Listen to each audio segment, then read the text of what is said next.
आइए देखते हैं, मजा आएगा। अभी मजा आएगा ना भिड़ो। अगर मुख्यमंत्री राज्य के अंदर कानून व्यवस्था का खुद उल्लंघन करती है तो ये क्या है, कॉन्स्टिट्यूशनल ब्रेकडाउन है या ब्रेकडाउन नहीं?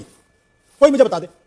मुख्यमंत्री जिनके ऊपर जिम्मेदारी है कानून व्यवस्था को चलाने की, संविधान के हिसाब से सरकार को चलाने की, अगर वो नहीं चला रही हैं, खुद कानून का उल्लंघन कर रही हैं, तो कॉन्स्टिट्यूशनल ब्रेकडाउन है या नहीं है? ऑफ कोर्स है। अगर ब्रेकडाउन है तो धारा 356 का क्लासिक केस। आपका मुद्दा क्या है? मेरा मुद्दा यह है इसमें कौन ऐसा पक्ष है जो कानून का पालन कर रहा है? सुप्रीम कोर्ट और हाई कोर्ट फिर यह तय करता है कोर्ट ऑफ की वहां पे पॉइंट ऑफ लॉ क्या है, कानून का उल्लंघन क्या हुआ, संविधान का उल्लंघन क्या हुआ, क्या होना चाहिए? It is a criminal. मुद्दा क्या है? आप क्या होना चाहिए? मैं कहना चाहता हूं कि कानून का पालन दोनों तरफ से नहीं हो रहा है। संगीत रागी जी, आप सॉफ्ट हो रहे हैं। सुनिए, मैं आगे क्यों नहीं कह रहे, मैं आपको बताऊंगा। सॉफ्ट हो रहे हैं। मुख्यमंत्री अगर कानून का पालन नहीं कर रहा है, कानून का उल्लंघन नहीं कर रहा है, तो ये कॉन्स्टिट्यूशनल ब्रेकडाउन है या नहीं, मुझे बता दीजिए। ममता दीदी वहां से जिसे कहते हैं ना पॉलिटिकल कैजुअलिटी के तौर पर बाहर निकले ये और पॉलिटिक्स वोटिंग कर रहे हैं, ये कर रहे हैं, politics ये कर रहे धंधा, हैं। ये इस धंधे के लिए यहां पे बैठे हुए हैं। मुख्यमंत्री वहां जाके कानून अधिकारियों को काम नहीं करने दे रही हैं, कागज वहां से छीन के चली जाती हैं, उनके साथ पूरा पुलिस का हमला होता है, हाईकोर्ट के अंदर सुनवाई नहीं हो पाती। A few moments later.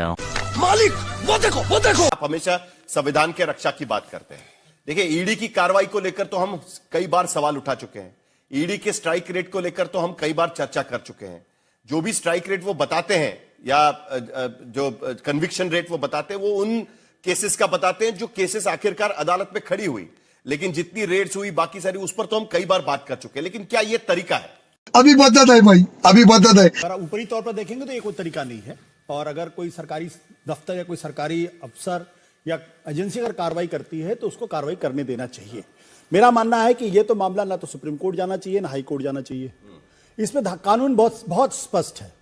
सरकारी काम में बाधा डालने के तहत धारा 186 बहुत स्पष्ट तौर पे कहता है कि 3 महीने की सजा और 5,000 का जुर्माना, और अगर उसमें किसी की जान जाती है या हिंसा होती है तो 10 साल की सजा है और नॉन बेलेबल वारंट है। बात तो सही है, लेकिन ईडी अरेस्ट नहीं कर सकती। नहीं, नॉन बेलेबल। ईडी अरेस्ट नहीं कर सकती। आपको अब मैं टेक्निकली आपको बताता हूं, ईडी इस मामले में अरेस्ट नहीं कर सकती। ईडी अदालत जाकर कह सकती है कि आप कार्रवाई करो करके, उसी बिना पर ईडी कार्रवाई कर रही है। जी देखिए, इसमें एफआईआर तो हो सकती है, बिल्कुल ईडी ने किया। एफआईआर हो सकती है ना, बिल्कुल। एफआईआर के बाद गिरफ्तारी के लिए क्यों नहीं आगे मूव किया? गिरफ्तार कौन करेगा वहां पे? गिरफ्तार कौन करेगा? मेरी बात आप सुन। अरे भाई, एक तो गिरफ्तार करेगी यार। मैं आपसे बात ही नहीं कर रहा हूं, मैं तो साहिल से बात कर रहा हूं। आपके बीच में कूद पड़ रहे हैं, आप कोई सरकार के प्रवक्ता थोड़ी हैं। गजब बेइज्जती है। आप भी हमारी तरह इंडिपेंडेंट जर्नलिस्ट टेक्निकल अगल बगल में बैठ गए तो ये मत करिएगा प्लीज। उनको बात खत्म करने दीजिए, उसके बाद आप चलिए। कहना है कि इस पूरे मामले में अगर आप ध्यान से देखिए तो दोनों चीजें स्पष्ट तौर पर लगती। धारा 186 का भी इस्तेमाल होना चाहिए और धारा 356 का भी इस्तेमाल होना चाहिए। अगर मुख्यमंत्री राज्य के अंदर कानून व्यवस्था का खुद उल्लंघन करती है तो ये क्या है, कॉन्स्टिट्यूशनल ब्रेकडाउन है या ब्रेकडाउन नहीं है? कोई मुझे बता दे।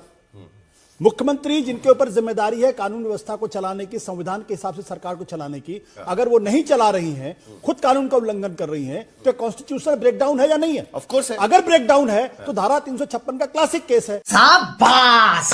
इसमें वहां के गवर्नर से गृह मंत्रालय को रिपोर्ट मंगवानी चाहिए और गृह मंत्रालय को उसको फॉरवर्ड करना चाहिए, और उसके बाद वहां पे धारा 356 लगना चाहिए। तो गवर्नर ने रिपोर्ट सबमिट भी की लेकिन इसमें दूसरी महत्वपूर्ण सवाल क्या है, क्योंकि उनका स्टेटमेंट आया हुआ है गवर्नर का। दूसरा महत्वपूर्ण प्रश्न क्या है? दूसरा महत्वपूर्ण प्रश्न क्या है कि हाईकोर्ट के अंदर पहले दिन सुनवाई नहीं हो पाती। इसमें just imagine the severity of the situation. पहले दिन सुनवाई नहीं हो पाती, बाद में जब सुनवाई होती है तो दोनों पिटीशन डिसमिस हो जाते हैं। वह क्या सीन है, और सुप्रीम कोर्ट आनंद फानंद में उसको अपने यहां सुनवाई कर लेता है। जो डिसमिस क्यों होते पता है आपको? लेकिन मैं उसमें नहीं जा रहा। डिसमिस इसलिए होते हैं क्योंकि जो प्रेयर था टीएमसी का, उस प्रेयर में लिखा गया था कि भाई हमारे डॉक्यूमेंट्स लेकर गए। ईडी कहती है हमने तो कोई जब्ती ही नहीं की है। सवाल देखिए, सवाल यह है कि अगर मामला हाईकोर्ट में पेंडिंग है तो क्या एक दिन के अंदर सारी कुछ तय हो गई कि सब कुछ तय हो गया? Everything is finished.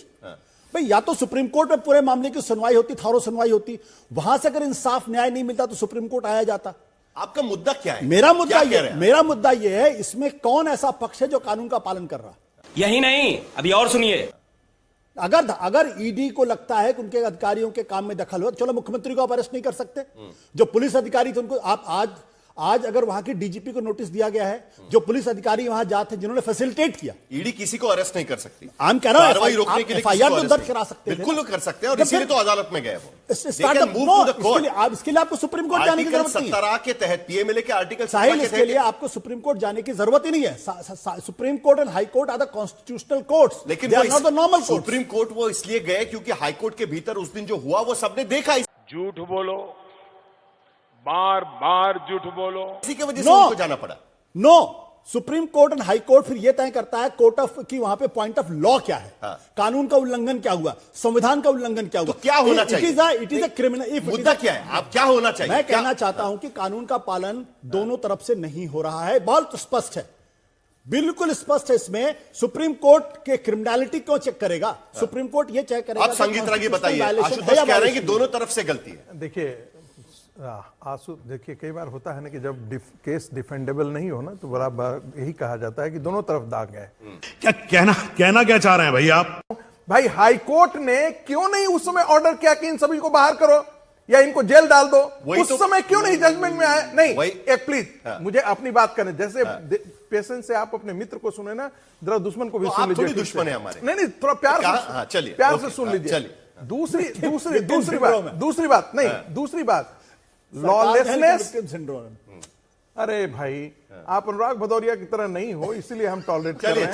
चलिए। लॉलेसनेस और breakdown of the constitutional machinery, ये दोनों अलग अलग चीजें हैं। मगर क्यों? यहां पर ये निश्चित तौर पर लॉलेसनेस की सिचुएशन है। और सुनिए, Breakdown machine क्यों नहीं भाई? मैं सॉफ्ट हो रहे हैं। नहीं, संगीत रागी जी, आप सॉफ्ट हो रहे हैं। सुनिए, मैं आगे क्यों नहीं कह रहे वो मैं आपको बताऊंगा। आप सॉफ्ट हो रहे हैं। भाई मुख्यमंत्री अगर कानून का पालन नहीं कर रहा है, कानून का उल्लंघन नहीं कर रहा है, तो ये कॉन्स्टिट्यूशनल ब्रेकडाउन है या नहीं, मुझे बता दीजिए। मुझे बोलने देंगे। ब्रेकडाउन है कि नहीं है? पहले भी सीबीआई के इंक्वायरी को क्या ममता बनर्जी ने वहां पर होने दिया? क्या राजीव कुमार के मामले में मुख्यमंत्री का चेहरा और चरित्र बिल्कुल बेदाग था? क्या कार्रवाई की गई? सुनिए, अगर कार्रवाई की गई होती तो ये आज चाहते हरकत नहीं हैं, होती। मैं बता रहा हूं, वाकई में मैं भी चाहता हूं यही कि ममता बनर्जी को घसीट करके जो है वो सुप्रीम कोर्ट के मैं नहीं बोल रहा हूं, मैं कह रहा हूं एफआईआर दर्ज होनी चाहिए। अरे कैसा चमन जैसा बात करता है। ठीक है, मुख्यमंत्री के खिलाफ बिल्कुल एफआईआर दर्ज होनी चाहिए। वो बंगाल की दीदी नहीं है, बंगाल के दादा की तरह बिहेव कर रही है। ये कॉन्स्टिट्यूशनल मशीनरी का फेल्योर है कि नहीं है? नहीं, बिल्कुल है, 100% बिल्कुल है, मैं कह रहा हूं, है ना? बिल्कुल है। और आप क्या होना चाहिए? क्यों जा रही? नहीं, एक लाइन तो क्या होना चाहिए? एक लाइन क्या होना चाहिए? एक लाइन बोले नहीं, ये चाहते हैं कि ममता दीदी वहां से, जिसे कहते हैं ना, पॉलिटिकल कैजुअलिटी के तौर पर बाहर निकले और ये पॉलिटिक्स वोटिंग कर रहे हैं। देखिए, ये कर रहे ये हैं, पॉलिटिक्स ये कर रहे हैं। धंधा, भाई, ये इस धंधे के लिए यहां पर बैठे हुए हैं। क्या बोला? रागी जी, इस देश में राज्य सरकार ने अफिडेविट करने के बावजूद भी ऐसी घटनाएं हुई है जिसमें जो घटनाएं नहीं होनी चाहिए थी वो हो चुकी है, और सरकार के, राज्य सरकार के एफिडेविट के बावजूद हुई है, हलफनामे के बावजूद हुई है, और उसके बाद केंद्र सरकार ने वो सरकार को बर्खास्त किया था लॉलेसनेस के लिए। एक मिनट आशुतोष, जवाब दीजिए। मैं किसी का जिक्र नहीं कर रहा, मैं सिर्फ बता रहा हूं आपको। चलिए, ये अलग केस है, जो भी है, ये ये कॉन्स्टिट्यूशनल, ये भ्रष्टाचार का ये केस है। बिल्कुल सही है, लेकिन दोनों ही नहीं, सुन लीजिए, मैं नहीं, भटकाइए मत,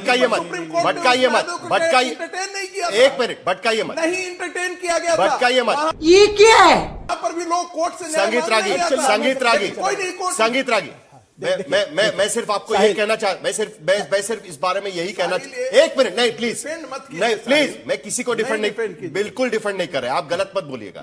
मैं सिर्फ यह कहना चाहता हूं कि केंद्र सरकार ने तब कार्रवाई की थी राज्य सरकार के खिलाफ, क्योंकि आपने जो वादा किया वो नहीं निभाया। अरे हम तो फकीर आदमी हैं, झोला लेके चल पड़ेंगे जी। इसी तरीके से केंद्रीय एजेंसी की कार्रवाई के दौरान अगर मुख्यमंत्री वहां पहुंचकर अगर वो गलत तरीके से कार्रवाई को रोक रही है तो ये लॉलेसनेस नहीं रहता, ये लॉलेसनेस नहीं रहता, ये लॉलेसनेस नहीं रहता। अरे आप समझ लीजिए इस बात को। वादा खिलाफी किसने किया? चलिए, उत्तर प्रदेश की सरकार ने किया। एक मिनट, एक सरकारें डिसमिस किस आधार पर किया गया? चलिए, आता हूं अजय आलोक, एक मिनट, इनका जवाब लेने, आशुतोष का जवाब हो जाने दीजिए, आपके पास आता हूं। अभी रूलिंग पार्टी के प्रवक्ता ने एडमिट किया है आपके चैनल पे कि वहां हाईकोर्ट भी फंक्शन नहीं कर सकता, यही कहा ना इन्होंने। अगर हाईकोर्ट फंक्शन नहीं कर सकता तो इससे ज्यादा बड़ा कॉन्स्टिट्यूशनल ब्रेकडाउन क्या हो सकता है? क्या बात, ये बात है। अगर इससे बड़ा भाई, मुख्यमंत्री वहां जाके कानून अधिकारियों को काम नहीं करने दे रही हैं, कागज वहां से छीन के चली जाती हैं, उनके साथ पूरा पुलिस का हमला होता है, हाईकोर्ट के अंदर सुनवाई नहीं हो पाती। ये गड़बड़ है बाबा। तू समझा? हाँ। नहीं, तू समझा नहीं।